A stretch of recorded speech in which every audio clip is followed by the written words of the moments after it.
ఎవడైనను క్రీస్తునందు ఏమైపోవాలట? నూతన సృష్టి అయిపోవాలి. ఆతవి గతించను, ఇదిగో క్రొత్త వాయన. కొత్త అయిపోవాలట. మనం మారిపోవాలి కొత్తగా. అండి విచిత్రం ఏమిటంటే నూతన సంవత్సరం వచ్చినా, క్రిస్మస్ వచ్చినా అన్ని మారుతాయి. అవునా? మారుతాయి లేదా? అన్ని మారుతాయి. ఇంటికి రంగులు మారుతాయి, ఒంటికి వస్త్రాలు మారుతాయి, కడుపుకి భోజనం మారుతుంది. ఏమండి? అన్ని మారుతాయి. కానీ మనలో ఉండేటువంటి స్వభావం మాత్రం అదే పాత స్వభావం. అది మారుతుందా? మారడానికి అన్ని మారుతున్నాయి, కానీ స్వభావం మాత్రం లేదేమో. ఒక్కసారి మనం ఆలోచన చేసుకోవాలి. ప్రేమ వల్ల దేవుడు చెప్తున్నాడు, ఎవడైనను క్రీస్తునందు వాడు నూతన సృష్టి. సంవత్సరాలు మారిపోతున్నాయి. అయితే ఇంతకు ముందు ఉన్నదే ఇక ముందును ఉండబోతున్నది. సూర్యుని క్రింద నూతనమైనది ఏది కూడా లేదని దేవుడు చెప్తున్నాడు. మరి ఏది నూతనంగా ఉండాలి అంటే మన జీవితం నూతనంగా మారాలి. ఒకవేళ 2025 సంవత్సరం అంతా దేవునికి వ్యతిరేకంగా జీవించామా? 2025లో దేవునికి వ్యతిరేకంగా జీవిస్తే ఇక్కడి నుంచి ఏమైపోవాలంటే కొత్తగా మారిపోవాలి మన జీవితం. మన జీవితం ఏమైపోవాలి? కొత్తగా మారిపోవాలి. మరి అలా మారుతుందా? ఎవరైనా నిర్ణయం తీసుకున్నారా? సాక్ష్యం చెప్పమని అడిగినప్పుడు అందరూ సాక్ష్యం చెప్తారేమో, ఇప్పటి వరకు నేను దేవుడి కోసం ఏం చేయలేదండి, ఇక మీద నుంచి దేవుడి కోసం ఏదైనా చేయాలనిపిస్తుందండి, ధైర్యంగా ముందుకు రావాలనిపిస్తుందండి అలా ఎవరైనా చెప్పారేమో అనుకున్నానండి. ఆ ఆలోచన రాలేదు. మనకి నూతన స్వభావం మనకు వచ్చేసేది. ఇప్పటి వరకు దేవుడి విషయంలో నేను చాలా ఆలోచనలు కలిగి ఉన్నానండి. నాకు ప్రార్థన చేయాలని ఉండేది, నాకు పాటలు పాడాలని ఉండేది, నాకు దేవుడి కోసం దేవుడి పని చేయాలని ఉండేది. కానీ ముందుకు రావడానికి భయపడి సిగ్గండి అని అనిపించినప్పుడు అప్పుడు నిర్ణయం తీసుకోవాలి. లేదు, ఈ సంవత్సరం ఎలాగైనా సరే దేవుని కోసం నేను ఎదగాలి, దేవుల్లో ఎదగాలి అని నిర్ణయం తీసుకోవాలి. మనందరం ముందుకు రావాలి. మనందరం దేవుల్లో ఎదగాలి. దేవుల్లో ఎదగాలంటే ఎలా ఎదగగలము? దేవుని ఎప్పుడైతే మనం అమితంగా ప్రేమిస్తామో అప్పుడు మనకి, అంతే కదండి, దేవుని ప్రేమించినప్పుడు మనం దేవుని కోసం ఏమైనా చేయాలని అనిపిస్తుంది. అప్పుడు మనం చేసామనుకోండి, మనం ఎక్కువగా దేవుని గురించి ఆలోచించినప్పుడు దేవుడు కూడా ఏం చేస్తారు? ఎక్కువగా మన కోసం ఆలోచిస్తారు. మీకు అర్థం అవ్వాలని చెప్తున్నాను. ఒక పార్టీ ఉందనుకోండి, పొలిటికల్ పార్టీ, రాజకీయ పార్టీ ఏదైనా కావచ్చు.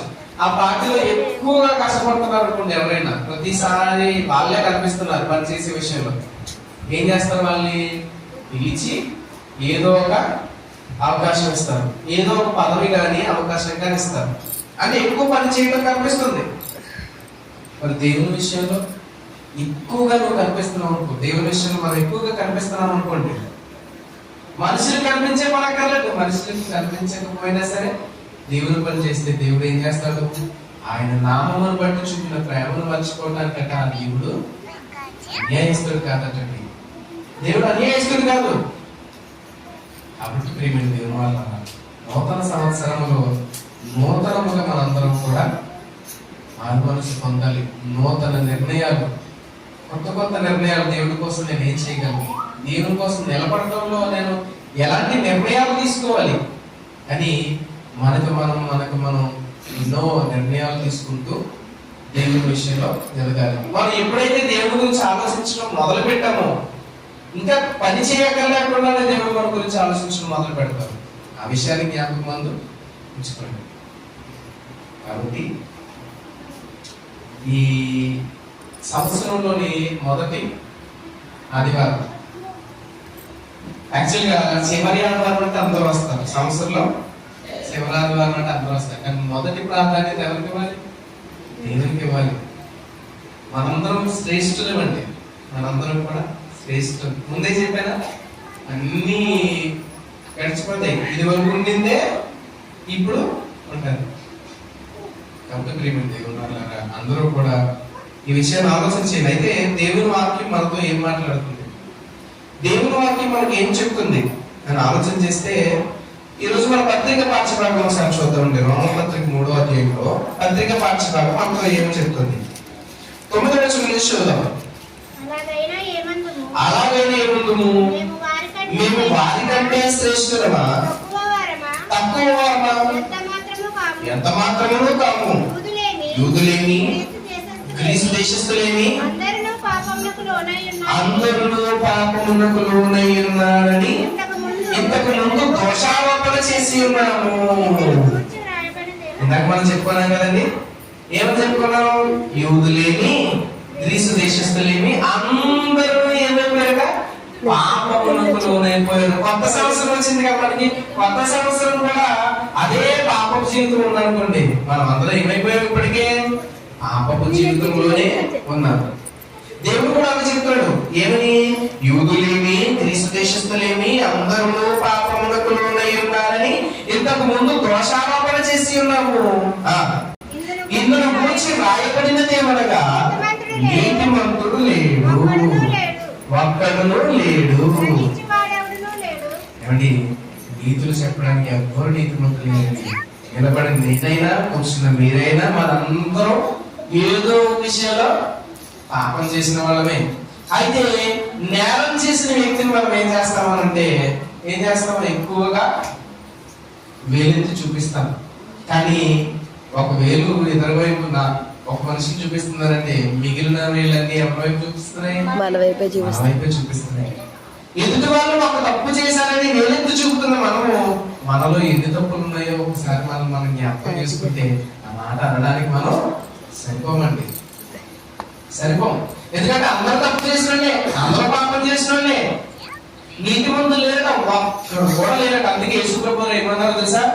నీ కంటిలో ఉన్న చెప్పండి, నీ కంటిలో ఉన్న దూరము నెంచక నీ సహోదరుని కంటిలో ఉన్న నలుసును తీసివేయుదును రమ్ము అని చెప్పిటేయాలా? మన కంట్లో పెద్ద దూరం ఉందట. ఇది వరకు నీ కంట్లో నలుసును కదా తీసేస్తాను రా అని పిలుస్తున్నమాట.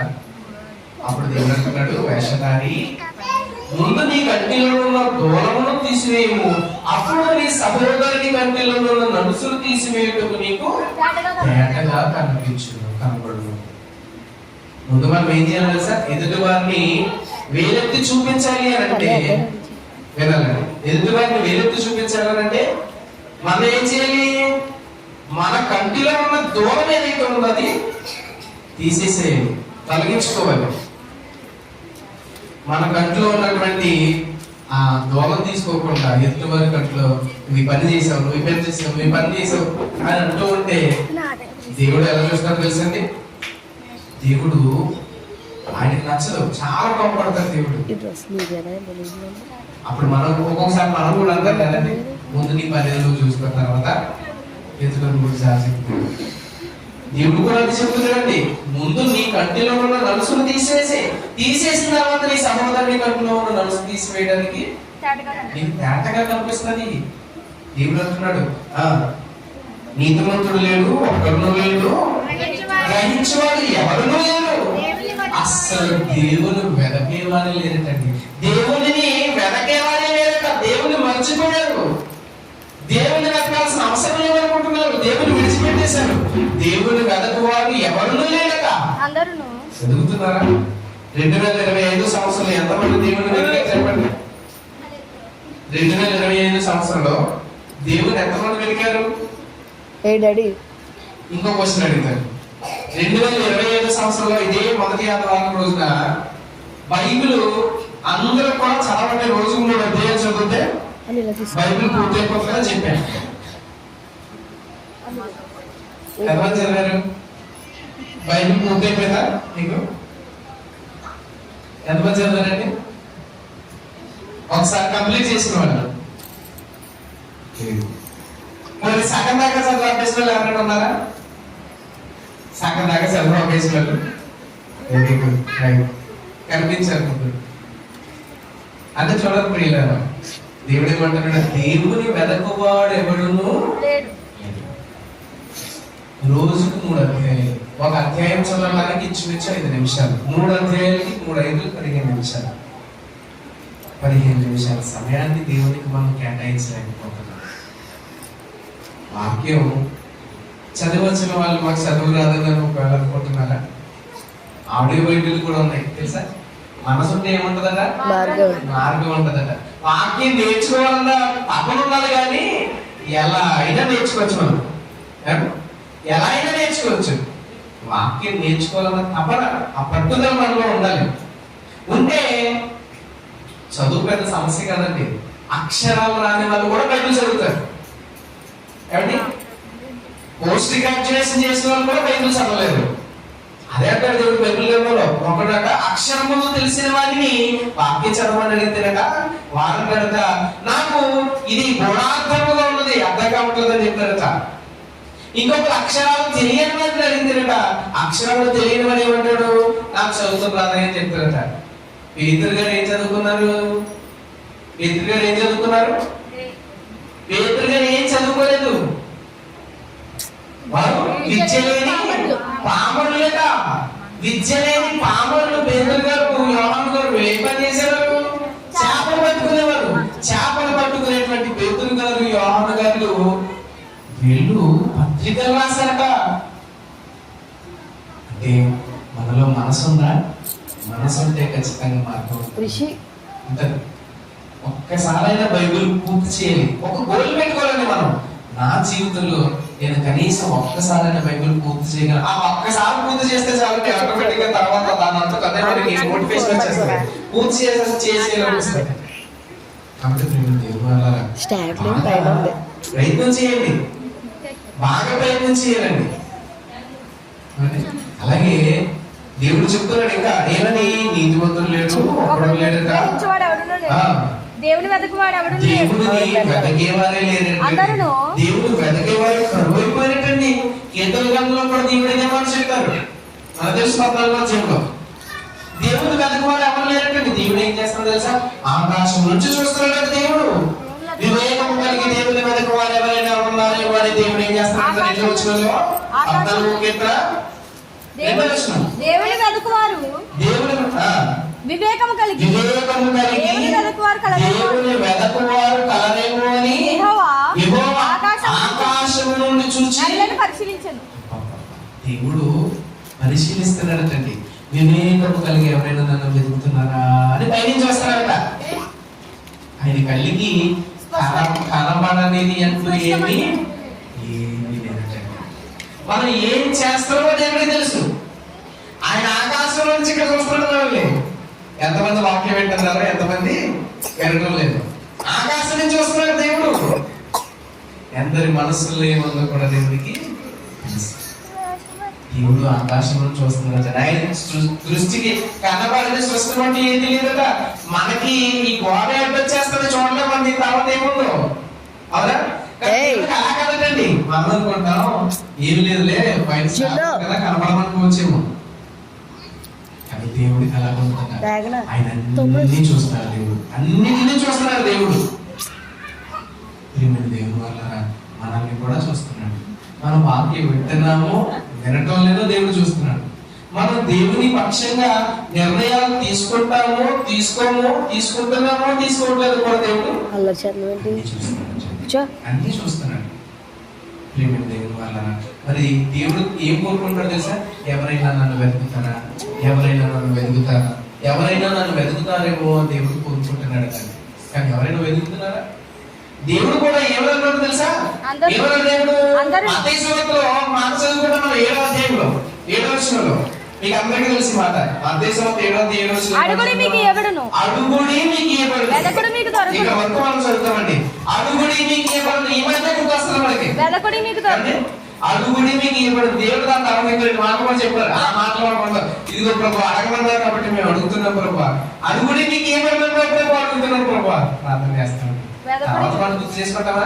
తర్వాత మాట ఏంటో చెప్పండి. తర్వాత మాట ఏంటో చెప్పండి. అడుగుడి మీకు ఇవ్వబడును, వెదకుడి మీకు దొరుకును, తట్టుడి. వెదకుడి వెదకుడి ఏం అడగాలి? అడగమంటే అడగమన్నాడు కాబట్టి మనం ఏదైనా అడుగుతాం. అవునా? వెదకమన్నారు ఏం అడగాలి మనం? ఏమనకాలి? మన వాక్యం చదువుకున్నాం మనం.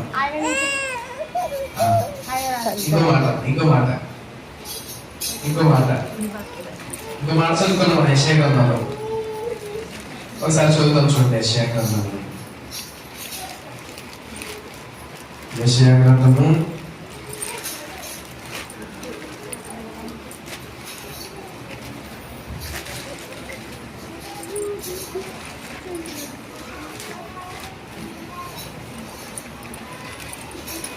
55వ అధ్యాయము. ఆల్రెడీ మీకు తెలిసిన మాట ఇది. ఆలోచన యెషయా గ్రంథము యెహోవా మీకు దొరుకును. 55వ అధ్యాయము ఆలోచన. యెహోవా మీకు దొరుకుకాలం. ఏం వెతకాలట? యెషయా గ్రంథము 55వ అధ్యాయం ఆలోచన. దేవుణ్ణి వెతకాలి. యెహోవా మీకు దొరుకుకాలమందు ఆయనను వెతకండి. సమీపంగా ఉండాలి. ఎవరిని వెతకమన్నాడు దేవుడు? యెహోవాని. దేవుడిని వెతకాలట. దేవుడు కూడా ఏం కోరుకుంటున్నాడు? దేవుడు ఏం కోరుకుంటున్నాడట? వివేకము కలిగి నన్ను వెతుకువారు కలరేమో అని ఆకాశం. వివేకము కలిగి దేవుని వెతకవారు ఎవరైనా ఉన్నారేమో అని ఆకాశంలో నుంచి చూస్తున్నాడు దేవుడు. చూసారా? అంటే వెదకుడి మీకు దొరుకుతున్న దేవుడు అంటున్నాడు. మరి ఎవరైనా వెతుకుతున్నారా అంటే అసలు ఈ మాటే మనం గుర్తు చేసుకుంటాం. అసలు ఈ మాట గురించి చెప్పేవారే తక్కువ. వెదకుడి మీకు దొరుకుతున్న మాట గురించి చెప్పేవారే తక్కువ. ప్రేమ దేవుని వల్ల వెదకుడి నీకు దొరుకును. ఏ వెతకాలి? దేవుని వెతకాలి. అదే కదా ఇప్పుడు మనం పత్రిక పాఠశాలలో చదువుకున్నామండి. దేవుని వెతుకువాడు ఎవడు లేడు. ఎవరు లేదటండి. దేవుడు మాత్రం నన్ను వెతకాలి, నా పిల్లలు నన్ను వెతకి కనుగొనాలి. అపోస్తుల కార్యంలో కూడా మనం ఇదే చదువుతాం. తీయొద్దండి 17-20 రోజుల్లో. ఒకవేళ వారు దేవుని తనములాని కనుగొందరేమో అని తనను వెతకు నిమిత్తం దేవుడు ఏం చేశాడట? పొలిమేరలను వారి నివాస స్థలం యొక్క పొలిమేరలను ఏర్పరిచాడట. అలాగే దేవుని వెతకవాడు ఎవరు లేడు. అందరూ త్రోవ తప్పి ఏకంగా పనికిమాలిన వారు. ఏకంగా పనికి మాలిన వారు అయిపోయినట్టండి. పనికి మాలిన వారు అయిపోయారు. ఏమన్నా మనం అన్నాం అనుకోండి ఎలా ఉంటుంది కదా? అదే దేవుడు అంటే దేవుడు అన్నారు చూడండి. మరి ఎవరంతా మాట ఎవరి మీద అయితే ఎక్కువ కోపం వస్తుందో వాళ్ళు ఏమంటారు? పనికి మాలిన వాడు అంటావా? దేవుడు కూడా అలాగే అంటున్నాడండి. ఏమని? అందరూ త్రోవ తప్పి ఏకంగా పనికి మాలిన అయిపోయారండి. పనికి మాలిన వారు అంటే అర్థం ఏంటి? దేనికి పని చేయాలన్నమాట. పనికి మాలిన అయిపోయారట. మేలు చేయవాడు లేడు. ఒక్కడు కూడా లేడటండి. మేలు చేసేవాడు ఎవ్వరు లేదండి. ఒక్కరు కూడా లేదండి. వారి గొంతుకు తెరిచిన సమాధి మోసము చేయదు. ఎవరనుకుంటున్నారు? మనలేదండి. వారి గొంతుకు తెరచిన సమాధి అంటే నోడుతో సమాధి చేసేస్తాం మన మాటలతో. తమ నాలుగుతో మోసము చేయుదురు. వారి పెదవుల క్రింద విషయమున్నది. వారి నోటి నిండా శపించుటయు పగయు ఉన్నవి.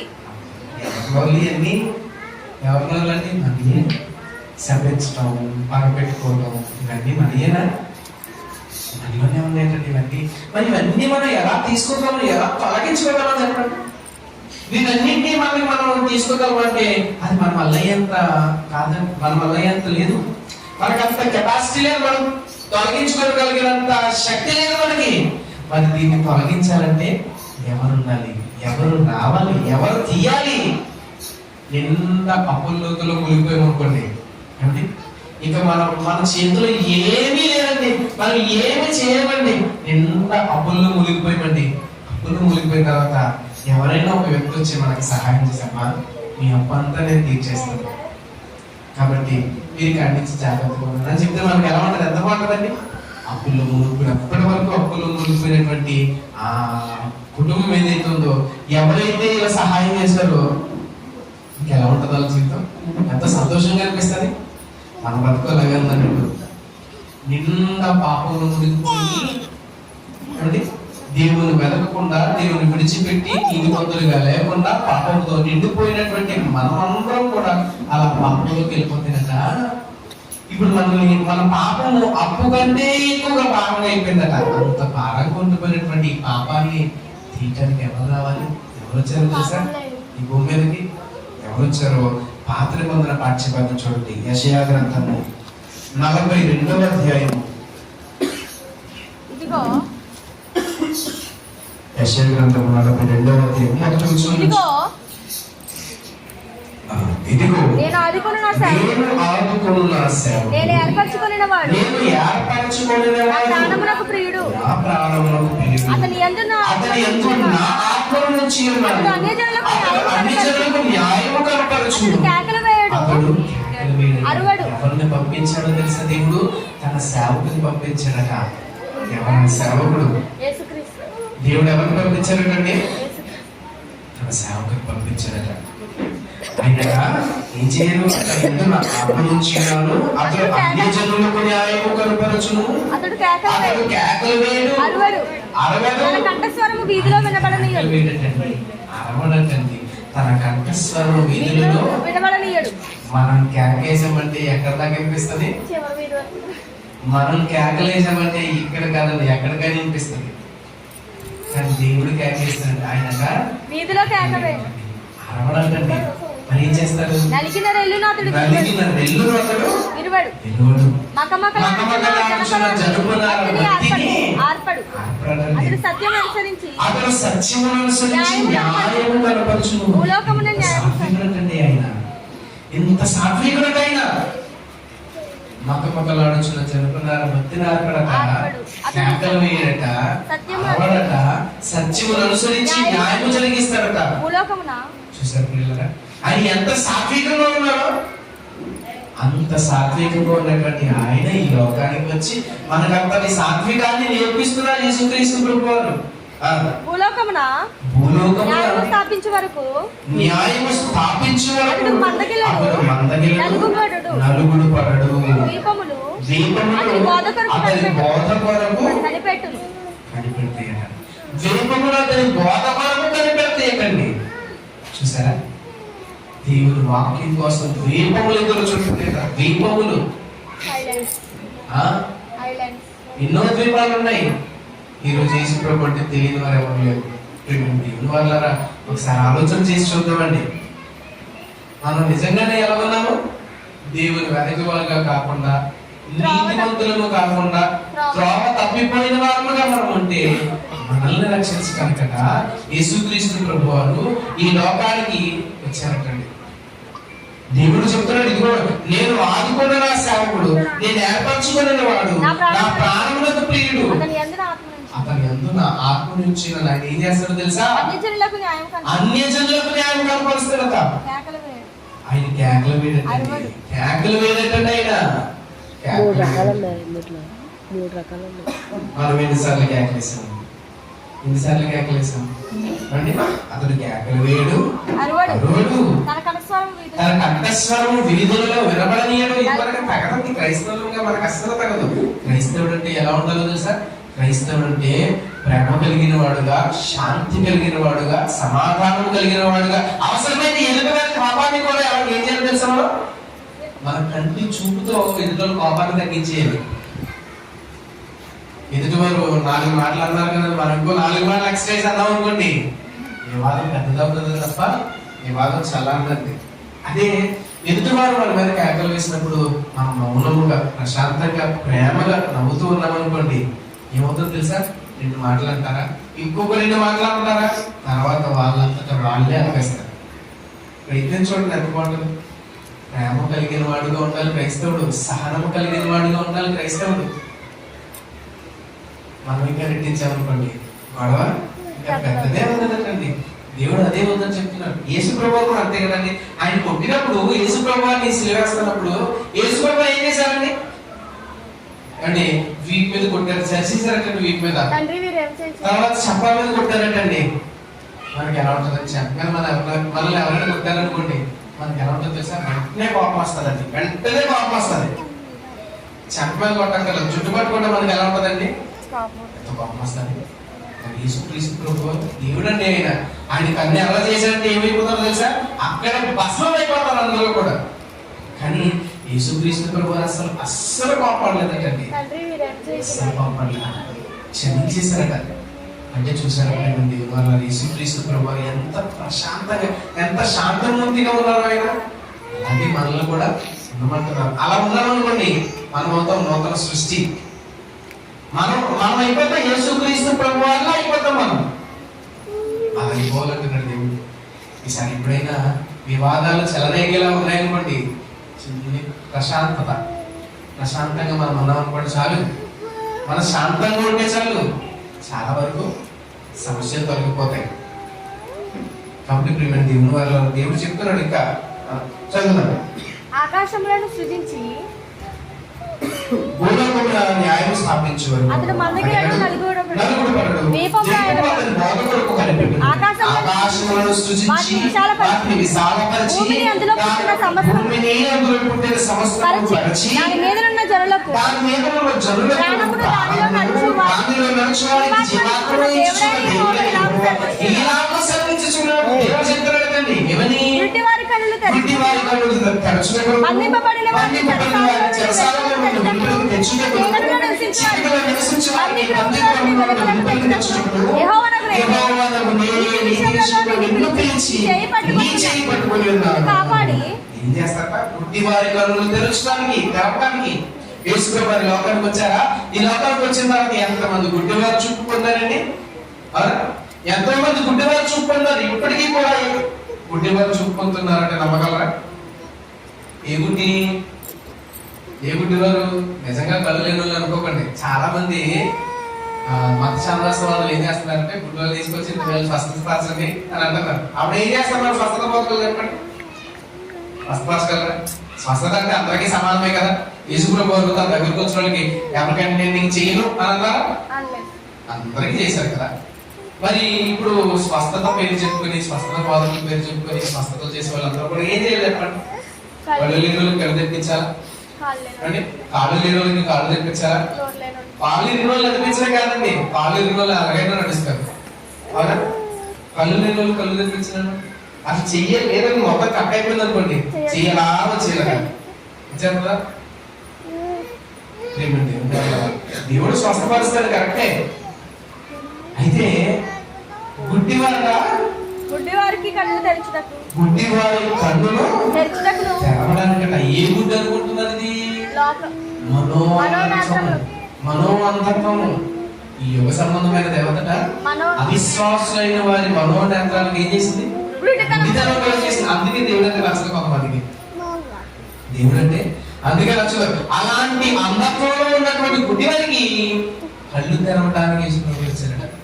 స్వస్థతలు కూడా చేశారాయన. తర్వాత గుడ్డివారి కన్నులు తెరచుటకును, బంధింపబడిన వారిని చెరసాలలో నుండి వెలుపలికి తెచ్చుటకును. ఏ బంధింపబడిన వారిని? జైలు ఉన్న వాళ్ళు అనుకుంటున్నారా? పాపపు బంధకములలో చిక్కుబడిపోయి ఆ పాపపు ఊబిలో నుంచి బయటికి రాలేని వారి అందరినీ కూడా బయటికి తీసుకురావడానికి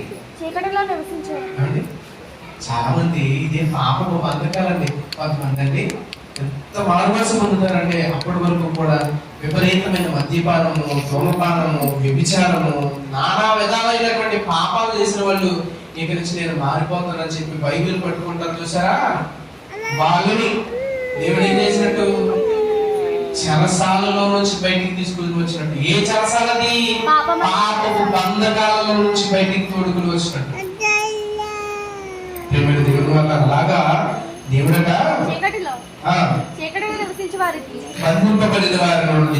బంధింపబడిన వారిని చెరసాలలో నుండి వెలుపలికి తెచ్చుటకు, చీకటిలో నివసించే వారిని బందీకరణలో నుండి వెలుపలికి తెచ్చుటకును, చీకటిలో పాపము చీకటి వారిని కూడా బయటికి తీసుకురావడానికి యెహోవానగు నేనే నీతి విషయంలో నిన్ను పిలిచి నీ చేయి పట్టుకుని ఉన్నాను. నిన్ను కాపాడి ప్రజల కొరకు నిబంధనగాను అన్ని జనులకు వెలుగుగాను నిన్ను నియమించి ఉన్నాను. దేవుడు నియమించడట. మనందరి కోసం యేసుక్రీస్తు ప్రభువారు దేవుడు పంపించడట. యేసుక్రీస్తు ప్రభువారు లోకానికి మనందరి కోసం వచ్చారట. ఎందుకు తెలుసా? మన పాపము మనం తీసుకోలేనంత గొప్పది, అంత ఎక్కువ పాపం అంది. మనం తొలగించుకోలేనంత ఎక్కువ పాపం మనం చేశాం. దాన్ని తొలగించాలంటే మన ఒక్కలమే కాదండి, మన ఒక్కలమే కాదు, యావత్ భూప్రపంచంలో ఉన్న మనుషులందరూ. అందుకే దేవుడు ఏమన్నాడు? నీతి మంతులు ఒక్కడు కూడా లేడు. ఇంతమంది పాపం తీయాలంటే దేని వల్ల సాధ్యం? కోడుల రక్తము గాని, మేకల రక్తము గాని, ఎడ్ల రక్తము గాని పాపమును తీయలేవు. బలిచ్చి పాపాలు కడుక్కుందామా అంటే తీయలేమటండి. నువ్వు తీయలేమట. మరి ఏం చేయాలి? ఏం చేయాలంటే పూర్తిగా పాపాన్ని మానుకోవాలి. పూర్తిగా పాపాన్ని ఎప్పుడు మానుకోగలము తెలుసా? ఎప్పుడు మానుకోగలము అంటే మన పాపాల కోసం ఎప్పుడైనా ఎవరైనా బలైపోయినప్పుడు మాత్రమే. మనం చేసిన తప్పుకి అన్యాయంగా ఎవరైనా శిక్ష అనుభవించినప్పుడు మన పాపం యొక్క విలువేట మనకు అర్థమవుతుందండి. మనం చేసిన తప్పుకి అన్యాయంగా ఎవరైనా శిక్ష అనుభవిస్తే అప్పుడు మనకి ఎలాంటి ఫీలింగ్ వస్తుంది సార్? Guilty feeling. దానినే పశ్చాత్తాపము అని అంటాం తెలుగులో. నా వల్ల అనవసరంలో శ్రమ పడ్డారు, నా వల్ల అనవసరంగా శ్రమ పడ్డారు, నా వల్ల జరిగింది ఇదంతా, ఇక మీద ఎప్పుడు పని చేయను. అదే పశ్చాత్తాపం. ఆ పశ్చాత్తాపం ఇవ్వడం కోసం యేసుక్రీస్తు ప్రభువు లోకానికి వచ్చారు. ఆయనను చూసిన వారు పాపాన్ని విడిచిపెట్టేస్తున్నారు. ఎంతమంది పాపం చేసిన వాళ్ళు ఉన్నారండి. హత్యలు చేసిన వారు ఉన్నారు, మానభంగాలు చేసిన వారు ఉన్నారు, దొంగతనాలు చేసిన వారు ఉన్నారు, నరహత్యలు చేసిన వారు ఉన్నారు, విచారాలు చేసిన వారు ఉన్నారు. ఎంతమంది మారిపోయారండి, ఎంతమంది మారిపోయారు. తాగుబోతులు మారిపోయారు, తీవ్రవాదులు మారిపోయారు, ఉగ్రవాదులు మారిపోయారు, ఎంతో మంది మారిపోయారు. ప్రేమ దేవుని వాళ్ళ ఈరోజు మనము దేవుని సన్నిధికి వచ్చిన మనలో కూడా ఇంకా ఎన్నో చిన్న చిన్న లక్షణాలు ఉన్నాయి. అవి పెద్ద పెద్ద పాపాలుగా మారిపోతున్నాయి. కోపము, ద్వేషము, ఆగ్రహము, కలహము, మత్సరములు, ఇవన్నీ కూడా మనలోకి వచ్చేసి మనం ఏమైపోతున్నాము? మనం కూడా అదే పాపాన్ని మూట కట్టుకుంటున్నాము. అందుకే వీటన్నింటినీ తొలగించడానికి యేసు ప్రభువు వచ్చారు. నేనే పంపించాను దేవుడు చెప్తాడు. గుడ్డి వారి కన్నులు తెరవడానికి, బంధింపబడిన వారి చెరసాల నుండి వెలుపలికి తీసుకురావడానికి, చీకటిలో నివసించే వారిని బందీగా ఉన్న వారిని వెలుపలికి తీసుకురావడానికి, యెహోవాను నేనే నీతి విషయంలో నిన్ను పిలిచి నీ చెయ్యి పట్టుకుని ఉన్నాను. నిన్ను కాపాడి ప్రజల కొరకు నిబంధనగా అన్యజనులకు వెలుగుగా నిన్ను నియమించి ఉన్నాను. యెహోవాను నేనే, ఇదే నా నామము. మరి ఎవరికి నీ నామమును నేను ఇచ్చువాడను కాను. నాకు రావాల్సిన స్తోత్రములు విగ్రహములకు చెందనీయను. ఎవరిని ఆరాధిస్తున్నామా? ఏం ఆరాధిస్తున్నామా? సత్య దేవుని ఆరాధిస్తున్నామా? నిజమైన దేవుడిని మనం ఆరాధిస్తున్నామా? ఒకసారి మనకు మనం ఆలోచించుకోవాలి.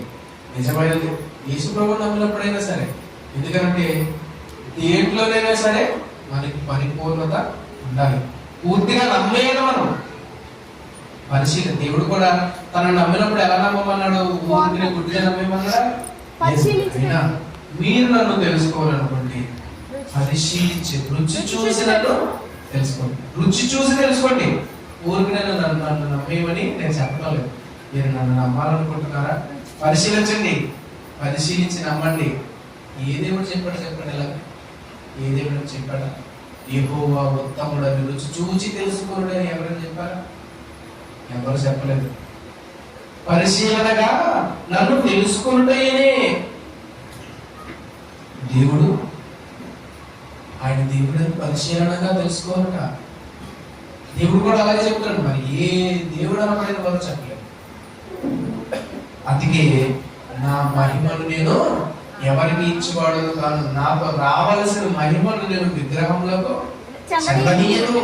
మునుపటి సంగతులు సంభవించను కదా, కొత్త సంగతులు తెలియజేయుచున్నాను. పుట్టక మునిపే వాటిని మీకు తెలుపుచున్నాను, పుట్టక మునిపే తెలుపుచున్నాను అంటున్నాడు దేవుడు. ఆల్రెడీ దేవుడు ఇప్పుడు మన పుట్టక ముందే తెలియజేశాడు. కాబట్టి దేవుని వల్ల ఎన్నో కొత్త సంగతులు యేసుక్రీస్తు ప్రభువు వారు పుట్టక ముందే మనకు తెలియజేసేశారు. ఆయన ఈ లోకానికి వస్తాడని. ఆయన ఈ లోకానికి వచ్చాడు. ఆయన ఈ లోకానికి వచ్చి ఎంతో మందిని దేవుని వైపు నడిపించాడు, తనను ఆశ్రయింపజేశాడు. అయితే ఇంతగా మన కోసం దేవుడు ఆలోచన చేశాడు కదా. దేవుడు ఎంత ఆలోచన చేశాడు కదా. ఇంత ఆలోచన చేసినా కూడా మనము ఒకవేళ ఇంకా మారకపోతే, ఇంకా అర్థమైన చెప్పాలంటే, మనం చేసిన పంత ఒక ఆయన తీర్చేసాడండి. మనం చేసిన పంత ఎవరో ఒక మహానుభావుడు వచ్చి తీర్చేశాడు. తీర్చేసిన తర్వాత కూడా మళ్ళా అప్పు చేసామనుకోండి, ఎలా ఉంటుంది చెప్పండి? తీర్చేసిన అప్పు కూడా మళ్ళీ అప్పు చేస్తే ఎలా ఉంటుందో తెలుసా? ఇంకెప్పుడు వీళ్ళకి సహాయం చేయకూడదు అనిపిస్తుంది. ఇప్పుడు దేవుడు ఏమంటున్నాడో తెలుసా? చదువుదాం చూడండి. మత్తయి సువార్త 3వ అధ్యాయం మొదటి వచనం నుంచి. ఆ దినములందు మత్తయి సువార్త 3వ అధ్యాయం మొదటి వచనం నుంచి మనం ఆ చూస్తే, దినములందు ఆ దినములందు బాప్తిస్మమిచ్చి యోహాను బాప్తిస్మమిచ్చి యోహాను వచ్చి పరలోక రాజ్యము సమీపించి పరలోక రాజ్యము సమీపించి మారు మనసు పొందుడని మారుమనస్సు పొందుడని యోదయ అరణ్యంలో ప్రకటించి యోదయ అరణ్యములో ప్రకటించుచున్నది. ప్రభు మార్గము సిద్ధపరచుడి, ప్రభువు మార్గము సిద్ధపరచు, ఆయన త్రోవలు సరళము త్రోవలు సరళము చేయుడని, అరణ్యంలో అరణ్యములో కేకలు వేయునొకటి శబ్దము. అని ప్రవక్త యెషయా ద్వారా చెప్పబడిన వాడు ఇతడే. ప్రవక్త యెషయా గారు చెప్పారట, ఏమని? దేవుడు ఒక మనిషిని, ఒక ఆయన పుట్టిస్తానని చెప్పారు కదా. ఇందాక మనం యెషయా గ్రంథంలో చదువుకున్నాం కదా. ఏమని? ఇదిగో ఈయన కలిగిన విలువడు మకమకలాడుచున్న జనపడ బద్దెని ఆర్పడు. అతడు సత్యంలో అందులో చెప్పినటువంటి ఆ యేసుక్రీస్తు ప్రభువు పుట్టేదానికి ముందుగా ఒక ఆయన వస్తారట. ఆయన ఎవరు? ఆయన అరణ్యంలో కేకమైన శబ్దమట. ఆ శబ్దమైనటువంటి ఆ వ్యక్తి పేరే బాప్తిస్మమిచ్చే యోహాను. ఈ యోహాను ఒంటెరామముల వస్త్రమును మొల చుట్టూ తోలు తట్టియు ధరించుకొనువాడు. మిడతలను అతనికి ఆహారము.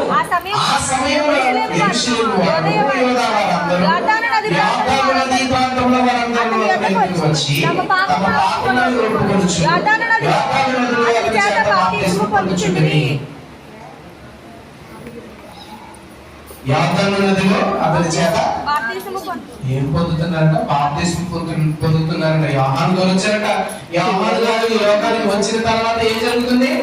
యోహాను గారు ఈ లోకానికి వచ్చిన తర్వాత ఆయన చెప్తున్నారు, మా పరలోక రాజ్యం సమీపించినది, మారు మనసు పొంది బాప్తిస్మం పొందండి అని చెప్తున్నారట. చెప్పిన తర్వాత ప్రభు మార్గం సిద్ధపరచు ప్రభు మార్గము సిద్ధపరచుడి. తర్వాత అతడు 5వ వచనం, ఆ సమయంలో యెరూషలేము వారు యూదయ వారందరూ అతని యొద్దకు వచ్చి తమ పాపములను ఒప్పుకొనుచు యోర్దాను నదిలో అతని చేత బాప్తిస్మం పొందుచుండిరి. యోర్దాను నదిలో బాప్తిస్మం పొందుతున్నారట. పాపములు ఒప్పుకొని బాప్తిస్మం పొందుతున్నారట. బాప్తిస్మం ఎందుకు తీసుకోవాలి? ఎందుకోసం తీసుకోవాలి? తీసుకున్నారు బాప్తిస్మం. అందరూ బాప్తిస్మం తీసుకున్నారు. మనకి బాప్తిస్మం ఎప్పుడు తీసుకోవాలనిపిస్తే అప్పుడే తీసుకోవాలండి.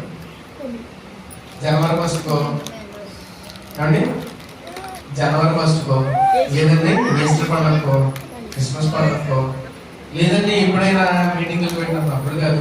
మనకి ఎప్పుడు వారి మనసు వస్తుందో అప్పుడే తీసుకోవాలి. ఎప్పుడు వారి మనసు వస్తే అప్పుడే తీసుకోవాలి. ఖచ్చితంగా బాప్తిస్మం మనం తీసుకోవాలి. దేనికోసం అనుకున్నాను బాప్తిస్మం? పాప క్షమాపణ కోసం. ఇప్పటి వరకు మనం చేసిన పాపాలని దేవుడు క్షమించడం కోసం బాప్తిస్మం. అయితే ఇప్పుడు దేవుని వల్ల అందరూ బాప్తిస్మం తీసుకుంటున్నారట. అందులో పరిశ్రమలోనూ చూచి అనేకులు బాప్తిస్మం పొందడానికి వచ్చారట. వాళ్ళు చూసి సర్ప సంతానమా, రాబో ఉగ్రతను తప్పించుకున్నటకు బుద్ధి చెప్పిన వాడెవడు? బుద్ధి చెప్పిన వాడెవడు? ఉగ్రతను తప్పించుకోవడానికి మీకు ఎవరు బుద్ధి చెప్పారు? మారు మనస్సులకు తగిన ఫలములు ఫలించుడి. అబ్రహాము మాకు తండ్రి అని మీలో మీరు చెప్పుకొని తలంచుకోవద్దు.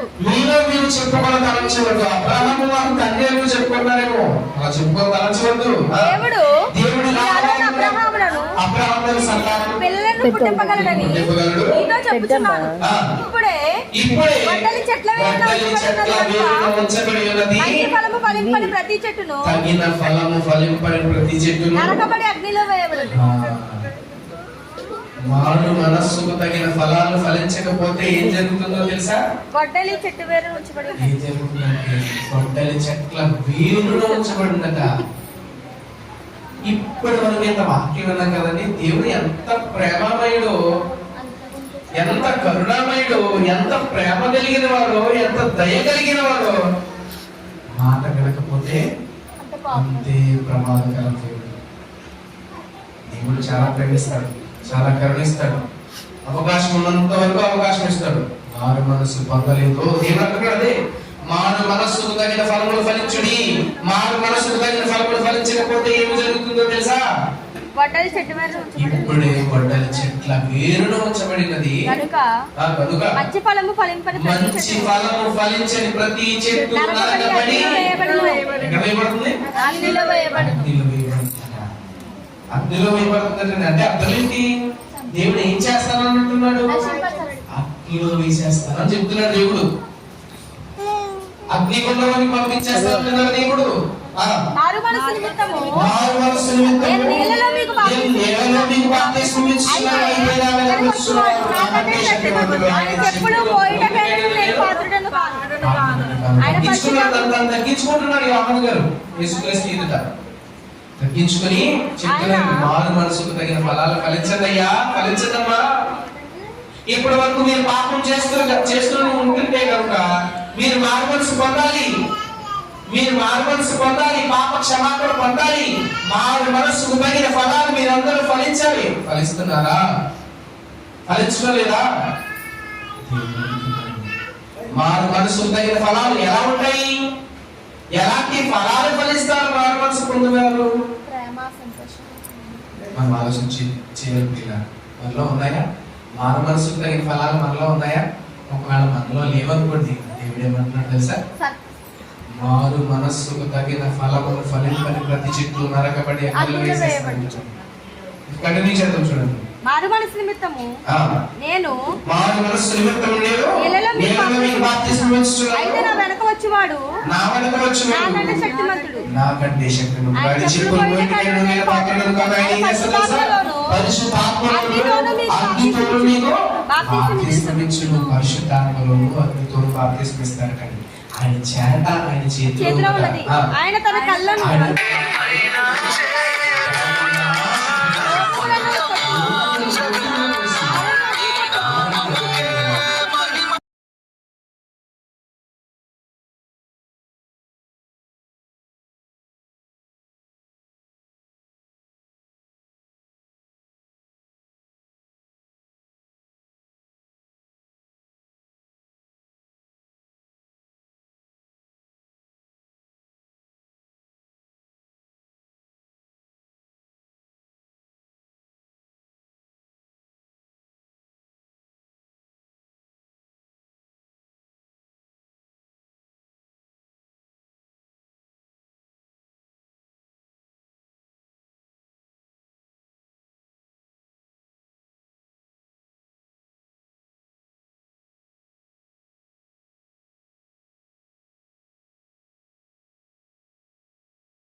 అసలు తలుచుకుంటేనే భయం పుట్టాలి.